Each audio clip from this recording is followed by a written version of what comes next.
사도신경으로 우리의 신앙을 고백합니다. 전능하사 천지를 만드신 하나님 아버지를 내가 믿사오며 그 외아들 우리 주 예수 그리스도를 믿사오니 이는 성령으로 잉태하사 동정녀 마리아에게 나시고 본디오 빌라도에게 고난을 받으사 십자가에 못 박혀 죽으시고 장사한 지 사흘 만에 죽은 자 가운데서 다시 살아나시며 하늘에 오르사 전능하신 하나님 우편에 앉아 계시다가 죄로서 산 자와 죽은 자를 심판하러 오시리라. 성령을 믿사오며 거룩한 공회와 성도가 서로 교통하는 것과 죄를 사하여 주시는 것과 몸이 다시 사는 것과 영원히 사는 것을 믿사옵나이다. 아멘. 사랑이 많으신 하나님 아버지 감사합니다. 오늘 귀한 날을 주셔서 예배 후 첫날을 하나님 앞에 예배할 수 있도록 모이게 하시니 감사합니다. 하나님께서 주신 은혜를 기대하게 하시며 하나님 앞에 드릴 마음과 정성을 집중하게 하여 주옵소서. 이 시간 주님 말씀하여 주옵시고 그 말씀 우리 가운데 역사하게 하여 주옵소서.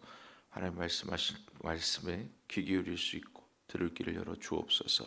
은혜 내려 주셔서 오늘 한 날도 그 말씀으로 승리케 하는 귀한 은혜가 있게 하여 주옵소서.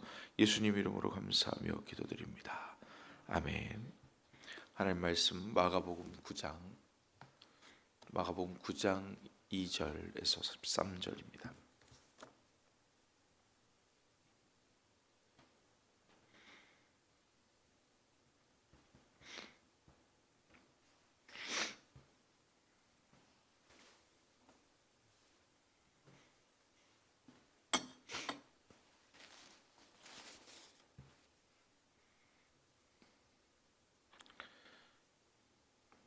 마가복음 9장 2절로 13절 말씀을 교독하겠습니다.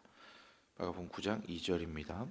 엿새 후에 예수께서 베드로와 야고보와 요한을 데리시고 따로 높은 산에 올라가셨더니 그들 앞에서 변형되사 그 옷이 광채가 나며 세상에서 빨래하는 자가 그렇게 희게할 수 없을 만큼 매우 희어졌더라. 이에 엘리야가 모세와 함께 그들에게 나타나 예수와 더불어 말하거늘 베드로가 예수께 고하되 랍비여, 우리가 여기 있는 것이 좋사오니 우리가 초막 셋을 짓되 하나는 주를 위하여, 하나는 모세를 위하여, 하나는 엘리야를 위하여 하사이다 하니, 이는 그들이 몹시 무서워하므로 그가 무슨 말을 할지 알지 못함이더라. 마침 구름이 와서 그들을 덮며 꿈속에서 소리가 나되 이는 내 사랑하는 아들이니 너희는 그의 말을 들으라 하는지라.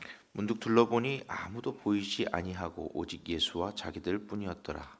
그들이 산에서 내려올 때 예수께서 경고하시되 인자가 죽은 자 가운데서 살아날 때까지는 본 것을 아무에게도 이르지 말라 하시니, 그들이 이 말씀을 마음에 두며 서로 문의하되 죽은 자 가운데서 살아나는 것이 무엇일까 하고 이에 예수께 묻자와 이르되 어찌하여 서기관들이 엘리야가 먼저 와야 하리라 하나이까. 이르시되 엘리야가 과연 먼저 와서 모든 것을 회복하거니와 어찌 인자에 대하여 기록하기를 많은 고난을 받고 멸시를 당하리라 하였느냐. 그러나 내가 너희에게 이르노니 엘리야가 왔을 때 기록된 바와 같이 사람들이 함부로 대우하였느니라 하시니라. 아멘. 할렐루야. 예배 드리시고도 이렇게 주님 앞에 나오신 여러분들 환영하고 축복합니다. 오늘 말씀의 제목을 내 사랑하는 아들이니 이렇게 지어봤습니다. 여러분들 아들이니 그러면은 우리가 이렇게 딱 마음에 떠오르는 건 뭘까요? 내 사랑하는 아들이다. 누구한테 이렇게 사람을 이렇게 소개하거나 누구에게 말할 때 내 아들이야라고 이야기하면 뭐예요? 잘 봐줘 이 얘기 아니겠습니까? 그죠? 내 뭐 가족이야, 친구야, 뭐 아주 친한 사이야 이렇게 표현한다는 것은 나를 대하듯 대해달라 이런 의미를 내포하고 있는 것입니다. 오늘 제목을 내 사랑하는 아들이니라고 하나님께서 구름 사이에서 말씀하셨다는 것은 내 사랑하는 아들, 너희가 하나님을 믿으면 하나님의 말씀을 듣듯이 내 아들의 말을 들어라. 그런 의미를 포함하고 있는 것입니다. 여기 그렇게 직접 말씀하고 계십니다. 7절에 보니까 마침 구름이 와서 그들을 덮으며 구름 속에서 소리가 나되 이는 내 사랑하는 아들이니 너희는 그의 말을 들으라. 자, 우리가 주님의 말씀을 듣고 여기에 와 있는 줄로 믿습니다. 우리 변화산 이야기는 너무너무 유명하고 또 아주 귀한 보화 같은 자료입니다. 이 이야기가 왜 귀한 보화냐면 예수님이 누구신가를 많은 일들로, 이적과 표적들로 보여주셨지만 이것처럼 명백하게 확실하게 아버지가 내 아들이야 라고 말씀하신 건 성경에 한 2권 정도 있다고 보면 됩니다.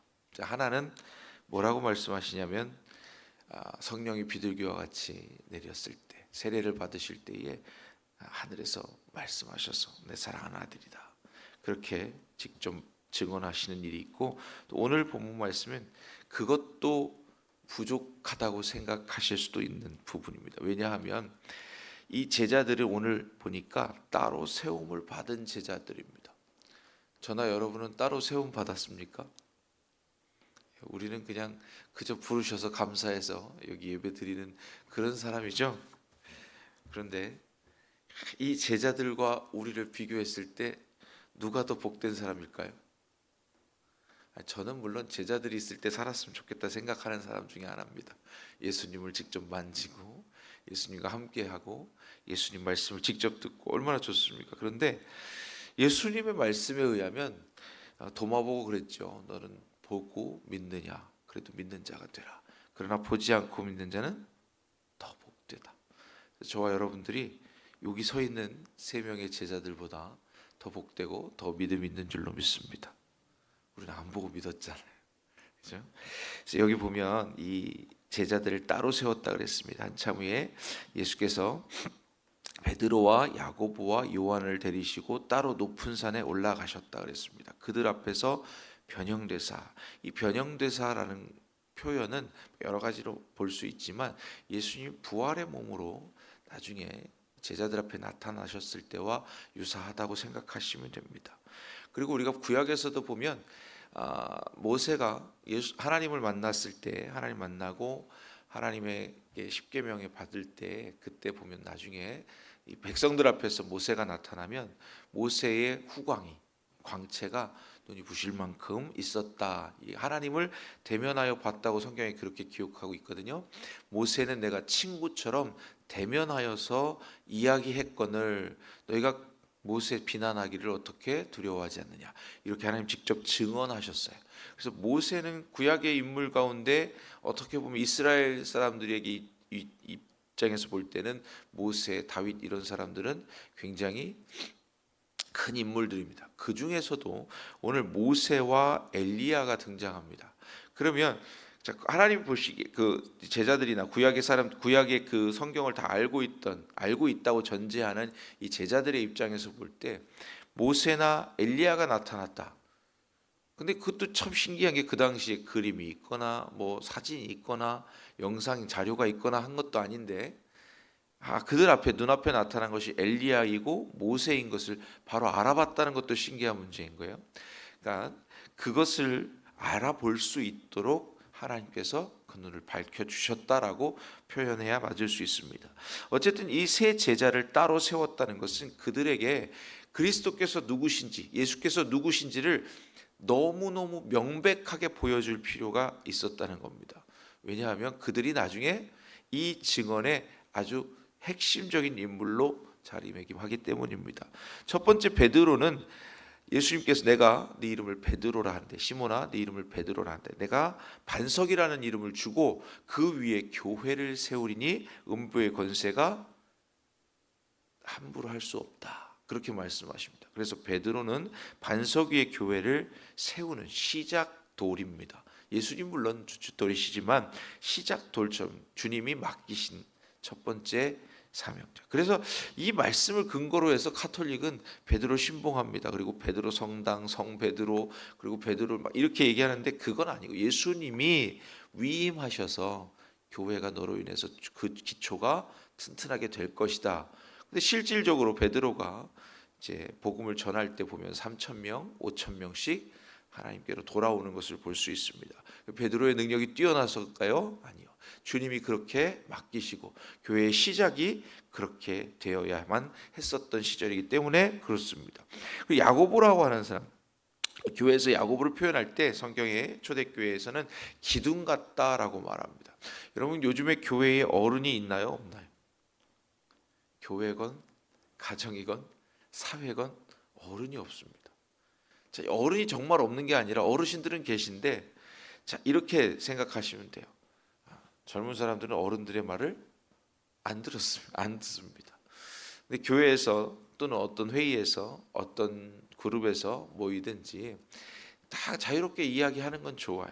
자, 자유롭게 이야기하고 의견들을 서로 나눌 수 있습니다.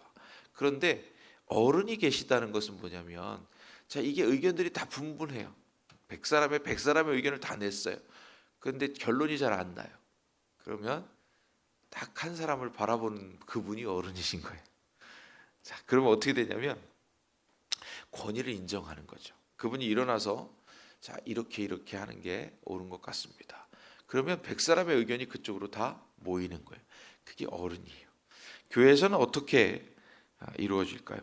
교회에서는 여러분들의 대표로 장로님을 피택하고 세웠고, 장로님들과 담임 목사님께서 당회를 해서 회의를 하고, 그 중에 그때도 잘 의견이 안 모아지면 담임 목사님께서 이렇게 하는 방향으로 갑시다. 성경과 기도와 또 말씀을 중심으로 그렇게 결정합니다. 그게 어른입니다.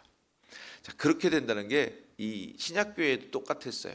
초대교회에도 교회의 의견들이 굉장히 분분해서 은혜가 충만하고 성경적인 교회고 그때 뭐 이렇게 부딪혔을까? 그렇지만 그런 게 아니라 그 당시에도 새로운 환경과 새로운 상황들에 계속해서 적응해야 했고 계속해서 뭔가 답을 줘야 했습니다. 예수님 빨리 오실 줄 알았는데 빨리 오시지도 않고 많은 재화들이 교회로 모여드는데 이걸 어떻게 활용할지도 정해야 했고, 사도들은 복음 전하고 말씀 받는데도 바쁜데 어려운 이웃이나 고아나 과부도 돌아봐야 했고, 그러니까 교회가 집사의 제도를 만들고 또 그 제도 안에서 또 많은 재화들이 모인 것들을 또 온전하게 분배하고 주님 기뻐하시는 일들을 감당하고, 또한 주변에 또 이웃들의 또는 믿지 않는 사람들의 질문에 대해서 대답도 해줘야 돼요.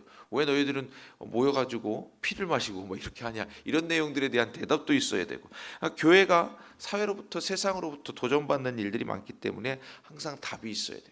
근데 예루살렘 교회를 대표로 하면 물론 가장 중심적인 교회였기도 했지만 당시에 모든 문제와 의견들에 대해서 기둥 같은 야고보가 일어나서 말하면 그대로 따랐습니다. 이게 어른이. 그러니까 교회가 이걸 기준으로 이런 생각들을 가지고 가톨릭은 교황권을 그렇게 강화하고 그런 것 같습니다만, 어쨌든 이 A와 B를 선택했을 때 둘 다 죄가 아니고 둘 다 옳고 그름의 문제가 아닐 때에는 어른의 말을 듣는 것처럼 베드로가 교회의 반석을 주초를 놨다면은 야고보는 교회에 가는 방향들을 계속해서 제시해 주었다고 볼 수 있습니다. 그러나 참 방향은 예수님이 주신 거죠. 그럼 요한은 어떤 사람이냐?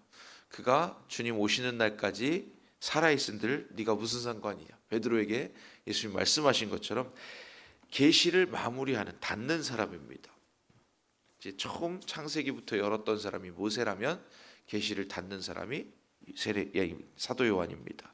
오늘 엘리야와 모세와 예수께서 여기 변화산에서 말씀하신 모습을 우리가 다 이 세 제자들이 본 것은 하나님이 계시고 하나님의 계시가 이루어지고 하나님의 계시가 어떻게 완성되는 것을 정리해 줘야 될 사람들이었기 때문에 따로 세워서 그들을 사용하십니다. 다시 말씀을 정리하면 비밀을 직접 듣고 보고 믿게 하시려고 그들을 따로 세워서 변화산에서 변화되는 일을 겪게 하셨습니다. 저와 여러분들은 그럼 이 일에 전혀 관계가 없는 사람들일까요? 그렇지 않습니다. 저와 여러분들은 오늘 베드로와 야고보와 요한이 본 것보다 더한 것을 보는 세대입니다. 오늘 그들보다 훨씬 더 크고 놀라운 비밀을 저와 여러분들에게 주님은 주셨습니다. 자, 한 가지 증거로 말씀을 드릴게요. 말세에 내가 모든 내 백성에게 내 영을 부으리니. 여기 앉아 계신 분 중에 성령을 경험하지 않으신 분은 없으십니다. 그리스도를 주로 시인하신 분은 하나님 아버지께서 주시는 보혜사 성령을 다 받았습니다. 그 성령을 경험하지 못했던 베드로와 야고보와 요한이었습니다. 이때까지는요. 그러니까 우리가 하나님이 주시는 성령을 경험한다는 것은 이들이 보고 이들이 놀랐고 이들이 지금 너무너무 놀라서 자기들이 무슨 말을 해야 될지 모르니까 여기다가 초막을 셋 짓고 하나는 모세를, 하나는 엘리야를, 하나는 주를 위해서 짓고 여기서 거합시다. 즉 하늘 보좌를 본 것 같은 그런 느낌.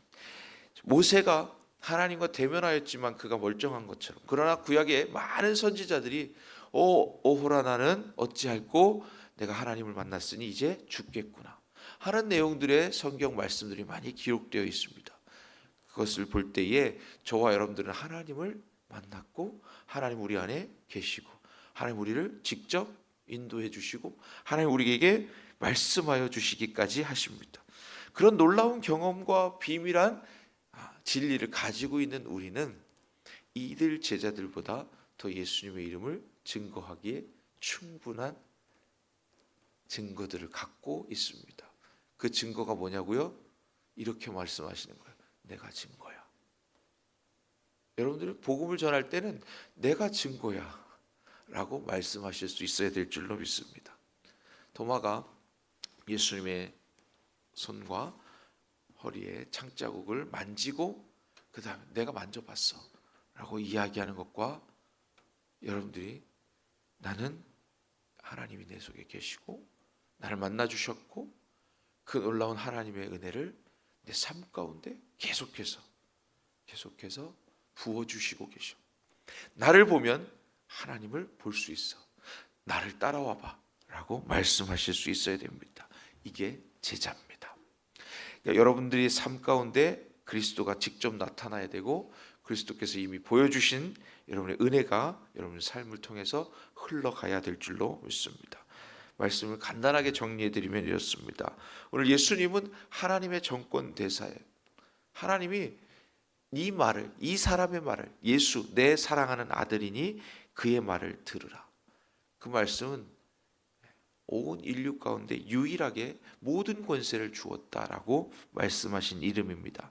하나님과 대면하여 그 말씀을 직접 받은 유일한 지도자 모세였던 것처럼, 그리고 엘리야, 그가 사는 날 동안에 하나님이 항상 그와 함께하고 그와 그의 모든 능력이, 예수님이 많은 이적과 표적을 베풀 때 엘리야다, 엘리야가 살아왔다라고 말하기도 하고, 심지어는 오늘 본문 말씀에 보면 세례 요한도 엘리야라고 말합니다. 예수님은, 그러니까 그들은 몰랐던 거예요. 그런데 임의로 대우했다 그랬습니다.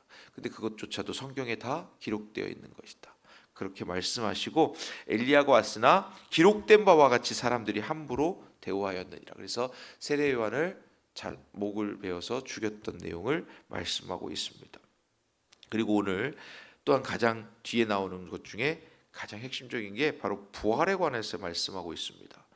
부활이라고 하는 것은 오늘 저와 여러분들이 이미 받은 은혜임에도 불구하고 누리지 못하고 사는 것입니다.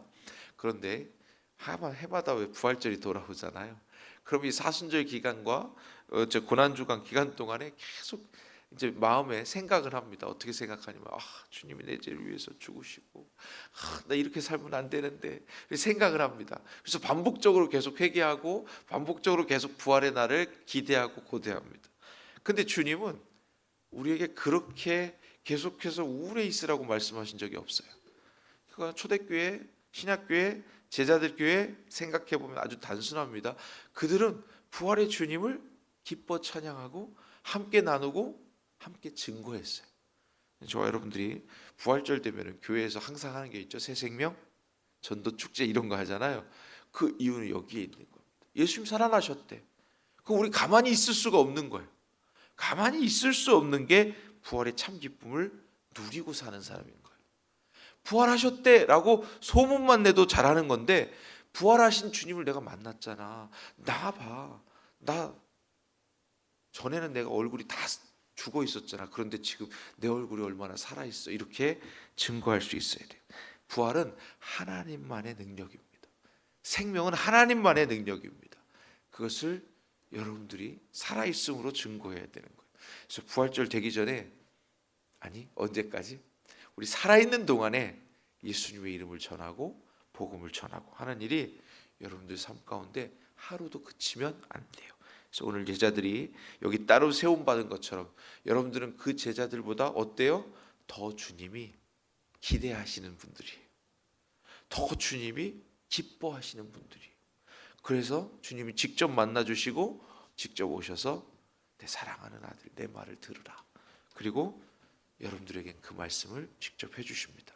말씀을 다 완성해서 우리에게 주실 뿐만 아니라 66권의 계시의 성경을 주실 뿐만 아니라 거기에 보혜사 성령을 부어주셔서 우리가 주님을 참으로 느끼고 참으로 알고 그분을 증거할 수 있도록, 저와 여러분들은 전능하신 하나님을 품고 사는 놀라운 존재입니다.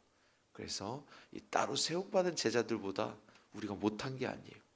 세례 요한도 천국에서 가장 작다 말씀하신 이유가 거기에 있습니다. 저와 여러분들이 오늘부터는 하나님 나를 이렇게 이 시대에 이때에 내가 살아있는 살아 숨쉬는 이 순간에 나를 사용하시려고 여기다 두셨구나. 성민교회를 하나님 기뻐하시는 모양으로 세워가시는 또 복음을 끝날까지 증거하는 저와 여러분 되시기를 주의 이름으로 축복합니다. 찬송합니다. 377장입니다. 377장 찬송하겠습니다.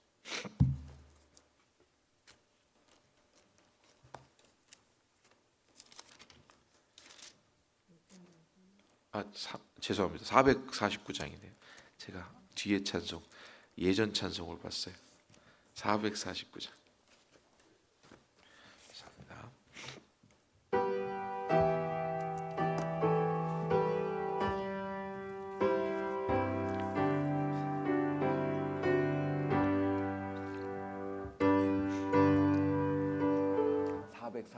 (449장) 제가 죄송합니다. 원래 찬송가하고 구찬송가 이거 잘못 봤어요. 예수 따라가며 찬송합니다.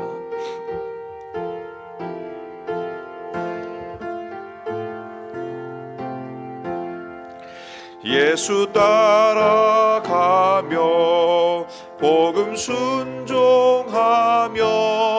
우리 행할 길 환하겠네.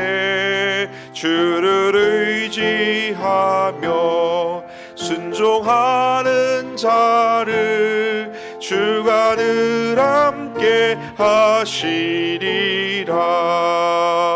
의지하고 순종하는 길은 예수 안에 즐겁고 복된 길이로다.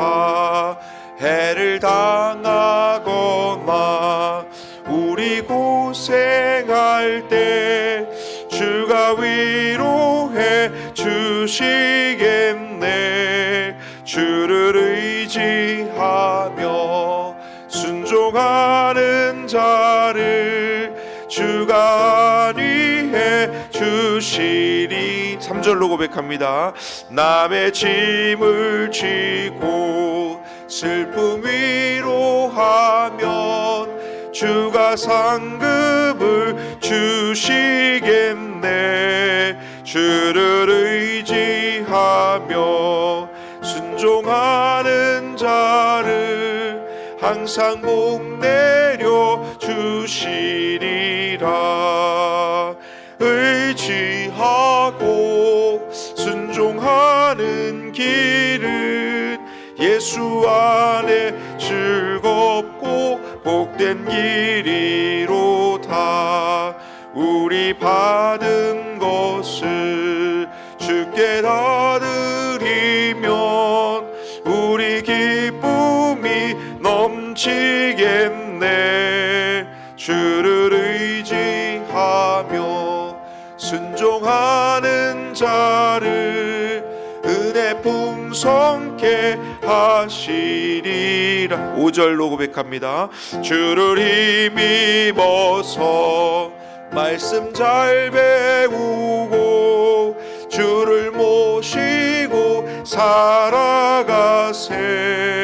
주를 의지하며 항상 순종하면 주가 사랑을 주시리라.